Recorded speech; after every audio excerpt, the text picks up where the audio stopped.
Do, do, do, do.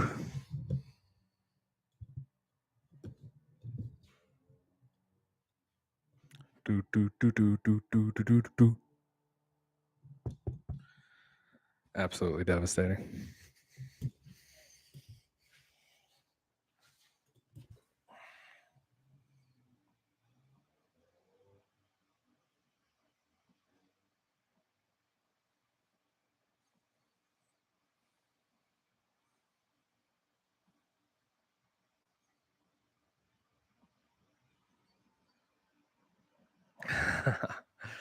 All right. All right. There we go. I can hear me. Mike's back. Fantastic. Jesus. Man, this has been frustrating. So, what I'm learning is that YouTube has this fun little feature where if something goes wrong with the camera or the microphone, you can't in the stream settings, at least not that I can recognize or identify, you cannot reconnect the microphone and continue on the stream. At least not that I can figure out. I'm still trying to figure that out.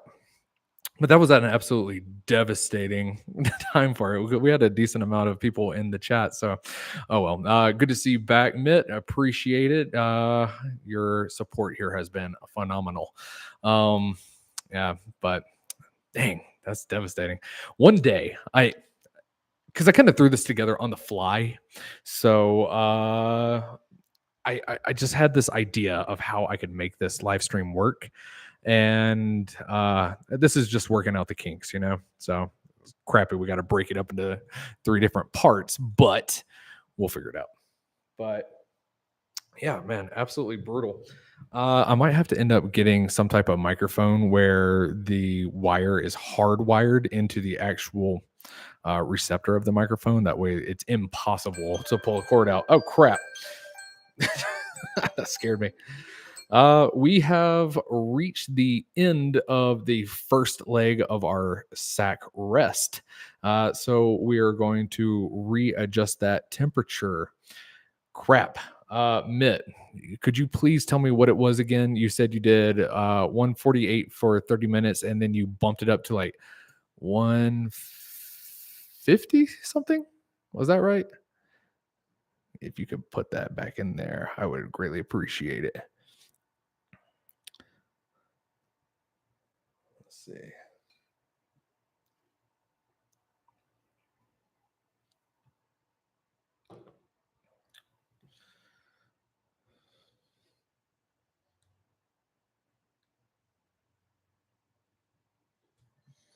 Mm-hmm. Hopefully the audio is still in. Yeah. Oh man, now flies are starting to come. That's hella annoying. All right, we're gonna bump that up into the second portion. I'm pretty sure he said 154. I think. I don't remember, but I think that's what it was. Mitt, if you could remind me, that would be great. I'm struggling here.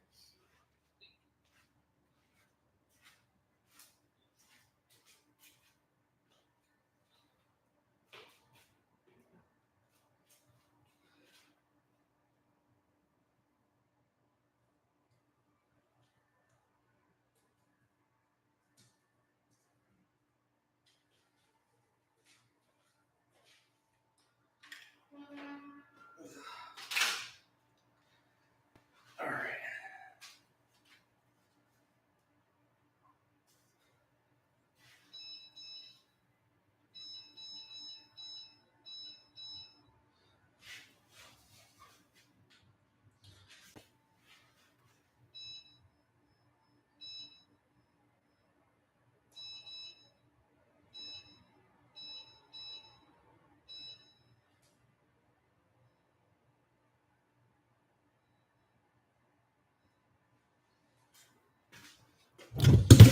Ooh, so this is actually something interesting to talk about.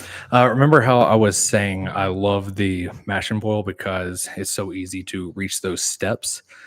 Well, one of the interesting things about it is when it reaches your designated target temperature, sometimes it'll actually increase itself by about, I've seen it go as high as 8 degrees sometimes, but it'll build up that heat and then it'll set and just mellow out and allow it. So, talking about uh, trying not to overshoot temperatures, that is still a risk here with the mash and boil. So if you are ever interested in it, keep that in mind. But what you saw here was when I was going to bump it up to that 156, it had just got done going through a heating cycle, and it was conveniently, weirdly, already at the 156 degrees Fahrenheit that we were going to shoot for. So that doesn't mean it would have sat there for any prolonged amount of time. It just bumps up that extra couple degrees. That way, by time the heating cylinders kick back on, it would have averaged out at about the temperature you were looking for. So it'll sit there and it'll settle where you want it to. But for about a 10-minute period, we are looking at about 5 degrees hotter. So anyways, that was just interesting to catch that on camera. It doesn't happen often, but on the occasion it does. Can't explain why or why not.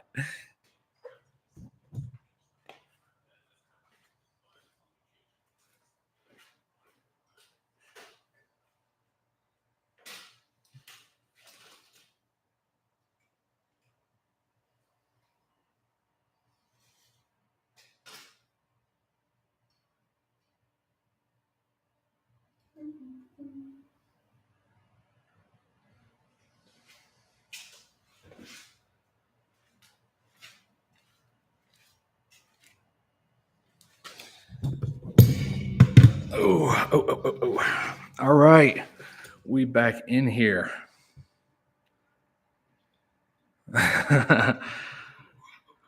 Let's see. Mitt says, I suppose it's more important not to overshoot the first rest so as not to kill the initial enzyme activity. Yeah, I 100% agree with that. I'm not going to lie to you. Like I said, this was my first time doing a split sack like that. So, got to figure out what those thresholds are. This has been, no matter what, no matter how this beer turns out, this has been a huge success for me because I got to try something new and do something different. So, I'm going to have a little learning curve here on this, but definitely something I'm going to look more into, because if both you and Pat over at Banty Brewing both recommend the AB sack split, then yeah, it's something to look into. You are both people I would trust on that more so than just little me. Michael says AB InBev just announced they're closing down. They can't compete with the Life is Brutal brewery. Cheers back to you, my friend. Look, I ain't saying I'm any genius. In fact, if anything, over the last over the last couple hours across all three of my streams, I think I have proven quite the contrary. I'm just a bit of a bumbling buffoon who occasionally makes good beer, but I can't help but feel sometimes that's also by accident. So, really appreciate y'all tuning in, checking it out. So, God, okay, let's go through the spill one more time, just because stream started over. Today we're brewing a CrystAle beer. It is a emerging potential beer style that utilizes primarily crystal malts. So, what's weird about that is crystal malts are usually non-fermentable, but there are breweries out there that are figuring out ways to get good efficiency and actually make decently strong, high ABV beers utilizing malts that should not create fermentable sugars. That's what we're trying to do today, brewing a CrystAle wheat beer. Okay, now that we got just out of the way for anybody tuning in, let's see. My GFCI on my system died today. Fun times. That is no good, my friend. That is not good at all. You're going to have to get that replaced, or is it something you think you could repair on your own? I've never had to mess with one of those, so doesn't sound good. Sounds complicated. Sounds expensive. Sorry about that, buddy. Mitt says, keep in mind, I'm just using a handheld thermopen to get average temps while I stir like a mad demon. I love that. I love that. Yeah. See, what I like about brewing is there's just, you can take things so seriously. And there are people who take every single aspect of beer brewing, like home brewing, like they treat it like the fate of the world you know hinges on their ability to nail their starting gravity perfectly. I appreciate that dedication. I genuinely do. I think it is respectable to be that dedicated, that committed to anything, especially something you're investing time, effort, money into.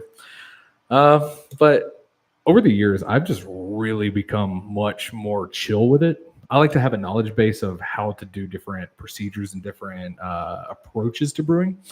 But we had a theorized potential starting gravity that we want to hit. But if we miss it by a couple points, am I going to be devastated? No. Like, even if this was an experiment, I still brewed the dang thing. It's still going to come out some way or another. Maybe not exactly as I hoped. Then I can adjust in the future. Maybe take it a little more serious then. But yeah, homebrewing is supposed to be fun. It's supposed to be an adventure. It's supposed to be experimental. So I like the idea of you stirring like a madman. That's I think that's the right approach to brewing, at least for me. So sounds like we're kindred spirits there. Let's see.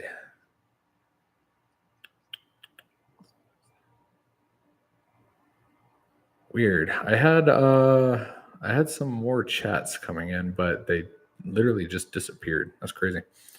Patrick, 9K is a major hit. Cheers. Interesting. Friends with old Banty.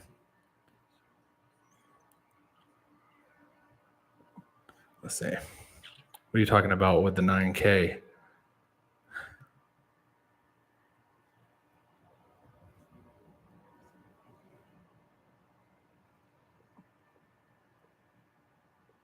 I don't understand.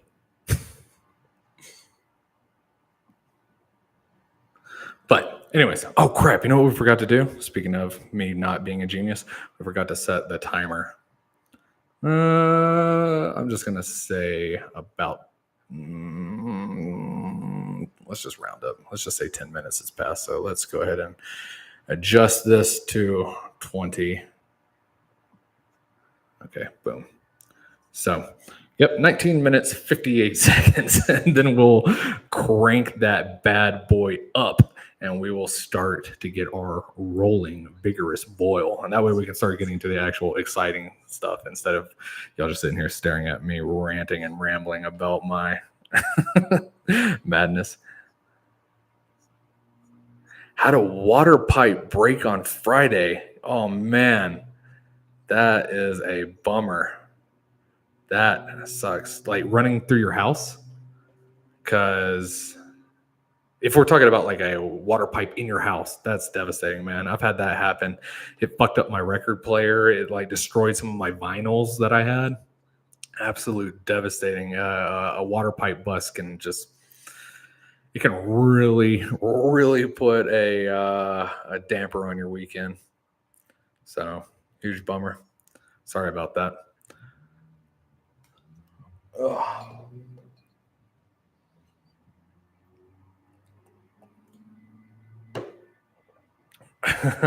Okay. Mitt says the GFCI is supposed to prevent the brewer from dying. Better it dies than the later. What the heck is a GFCI? I thought I knew what it was, but maybe I don't. Brewing. Oh, yeah. It's your the electrical node, right? It's the electrical panel, right? Am I right? Am I mistaken?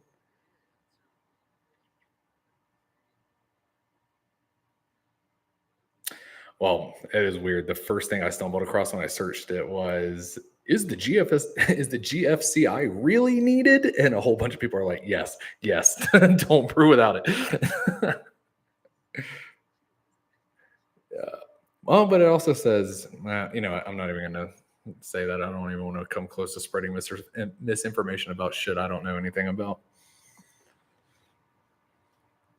Luckily, it was the outside hose, but still a grand down the drain. That's still a bummer, man.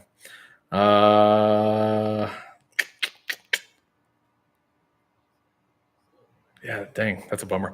There was literally like, so water in Arizona is expensive, like for a utility, as you can imagine. There was a house in my neighborhood. They had a water line break in their front yard, and it was just spewing water for days before somebody came out and shut off the main line, because the way it was, like one of the central pipes for the entire neighborhood, that like it was like the main that connected to all the houses' mains. So it was pretty wild. I was out riding my bike around, and every day their yard was just looking closer and closer to a pond. So yeah, that's devastating, buddy. I'm sorry about that. That's a rough blow.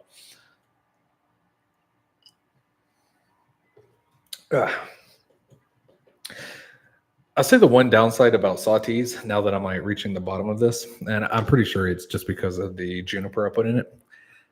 If you are going to sit down and you're just going to like power through 22 ounces, I did notice I started to get a little bit of a scratchy throat on that. So I'm going to put this saute to the side a little bit, and I'm going to go back to this probably flat and overly warm Happy Dad seltzer that I cracked like 4 hours ago when we started the stream. So you got to change things up a little bit. You know what I mean?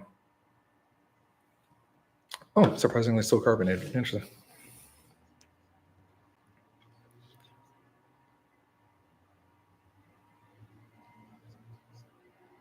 Interesting. Anybody try the new Imperial IPA by Fiddlehead, Killer Bee? At $2.99 for a 19-ounce can. Interesting. Fiddlehead, like up in Vermont, Fiddlehead, like Fiddlehead IPA, Fiddlehead. That's crazy. That's a name I haven't heard in quite a long time. I have not tried the beer, but Fiddlehead, back when I first got into craft beer, that was one of the IPAs that was like on the rise with like Sip of Sunshine. It was on the rise with Heady Topper, Vocal Banger, stuff like that. People were losing their minds trying to get cans of Fiddlehead. It was a major point for me when I went and visited Vermont to go to the Fiddlehead Brewery. I think they also had like maybe a pizza place in it. I can't remember. It's been years. But the only beer I've ever had from Fiddlehead was that Fiddlehead IPA. So I'll maybe have to put my feelers out there and see if I can try the new Imperial IPA. Interesting. Oh, the thunder's coming back. Are you from Vermont, Michael? Because, man, we might have to work out a deal or something. I absolutely loved Vermont. That was like one of my favorite beer occasions I've ever taken. They're all over the place now. Interesting. That's crazy. When I went there, this was maybe 6 years ago. I remember I knew they were going to start to have a breakout moment, because I was starting to see posts on Facebook, people in like New York being like, "Whoa, we're able to get Fiddlehead in cans at this bar, or you know, this other obscure beer bar." So it's cool to see that they've grown. I don't if their quality has scaled with their production. They made great beer, and absolutely worthy of growth. So if they're able to keep that going, you know, I'd love to see them. It was weird because I remember going in there and they said that they were like, they had just started their expansion, and they said they were struggling to maintain like their the can sales at their actual establishment and meet orders for out of state. So it's cool to see that they've leveled out on their scaling now that they're able to reach into other states easily. So let's see, where we at?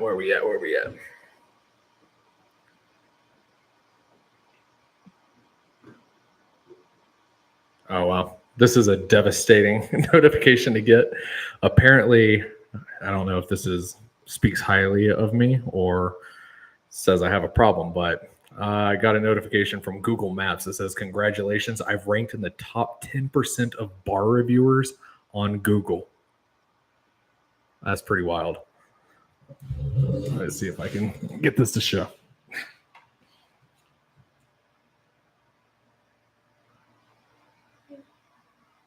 Top 10% of bar reviewers. That's wild.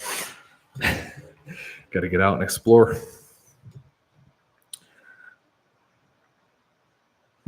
I've heard the Maine beer scene is really good too. I've been wanting to go to Maine. Is like one of the very that's a weird statement to say. I have not been to Maine other than literally passing through airports. I've really wanted to get out and explore more of their beers because really the only thing I know about Maine craft beer is from the Maine Brewing Company with like lunch and stuff like that, which absolute phenomenal beers. Really enjoyed their beers, but I really just don't know anything else about Maine. I got to get up there. I love a good lobster roll. I've heard y'all got them down pretty pat up there.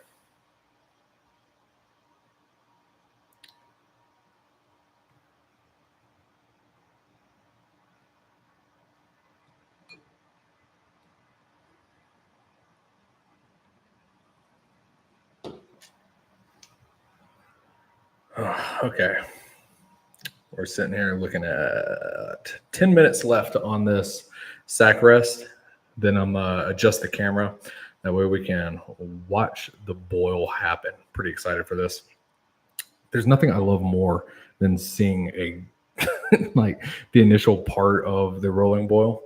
I love seeing it just like build up and get all aggressive. I'm always afraid of boil overs. I've got a lot of scars, a lot of traumatic memories of being boiled over onto. So hopefully we can capture that on film today. Be tons of fun. Especially with a wheat beer. Wheat beer, so much protein coagulation going on at the top. It creates like a little heat pocket. And most of the times when I have boilovers, it's usually on a wheat beer. So fingers crossed, we might get to see a little adventure today.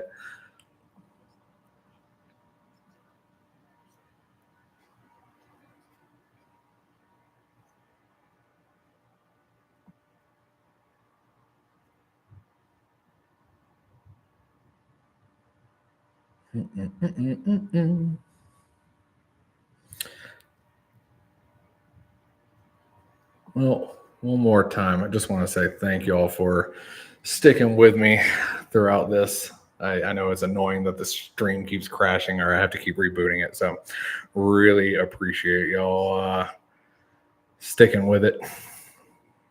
I promise I'll improve in the future.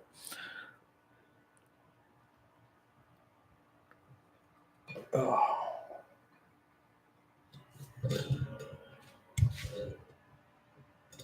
I'm all paranoid about the cord coming out again.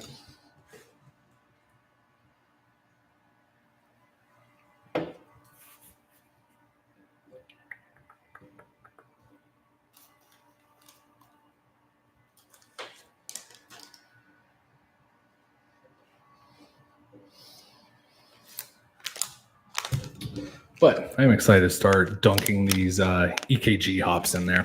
EKG is just one of my favorite hops. But also, oh man, I didn't think about this. I might have to break out the hop spider for the actual hopping editions because we'll have to see if it is a very turbulent boil and we're seeing like a lot of potential risk of like boil over and stuff like that. In the mash and boil, and I think it's because it's such a narrow cylindrical vessel. I've noticed that when I use pellets, I end up getting a potential risk for boil over again. So I think I might have to get the hop spider in order to maybe mitigate some of that. Let's see. Let me go ahead and break that out.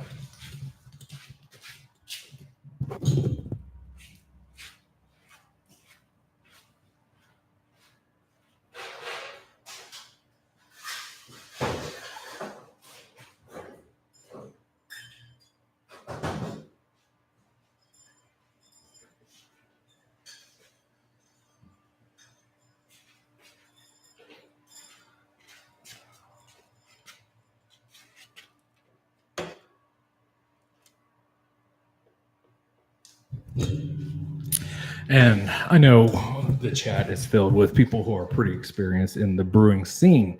So, if this is redundant information, don't think I'm talking down to y'all. But in case y'all don't know, hop spiders, it's basically like a screen that you can hook inside of a brewing vessel, and you can add your hop additions directly into this. That way, as the beer or at the wort at that moment continues to circulate within the vessel as it's like boiling and bubbling, it'll infuse itself with the actual acids coming from the hops, but all the particulates, all the like green goopy mess that would typically like fall to the bottom of your vessel, which, as we've talked about multiple times with the mash and boil, can cause problems.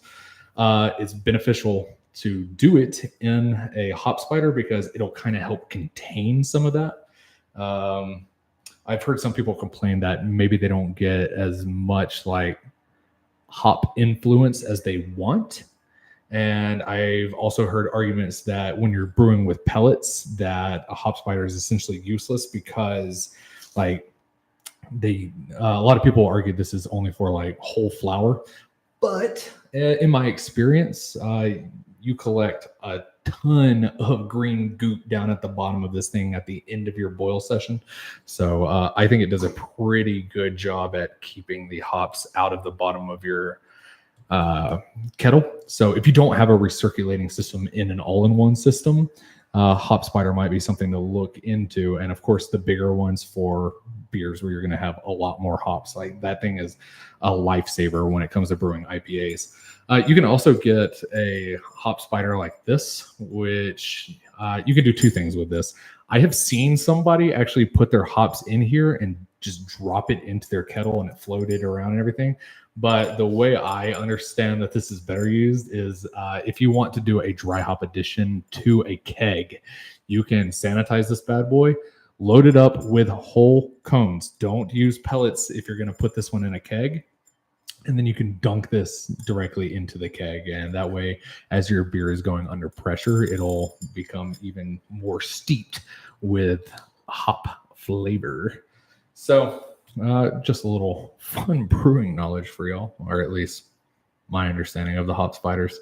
So we are 5 minutes out exactly from starting the boil. I'm really, really excited about this. This could be the most devastating moment. If the stream crashes during the boil, it's not because of anything else other than I blew all the circuits out in my garage. So I'm really looking forward to that.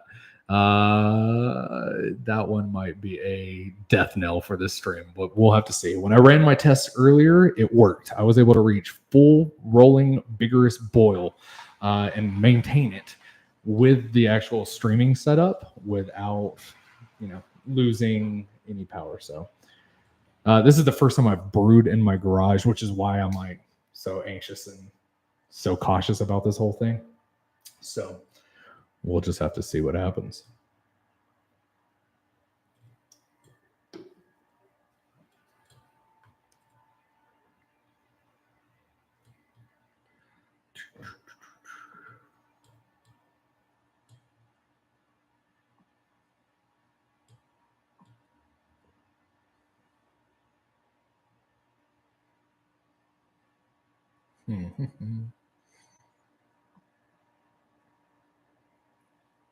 All right.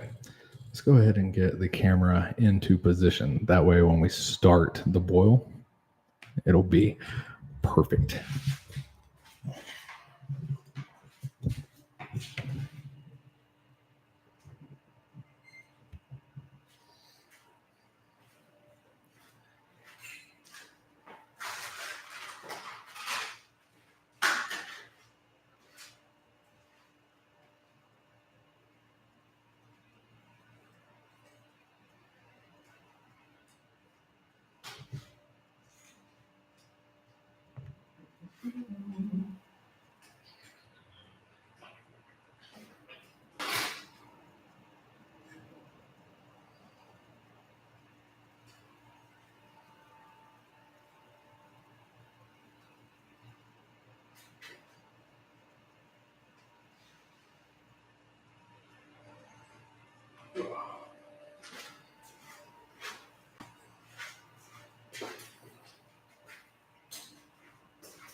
Trying very hard to keep all these cords together.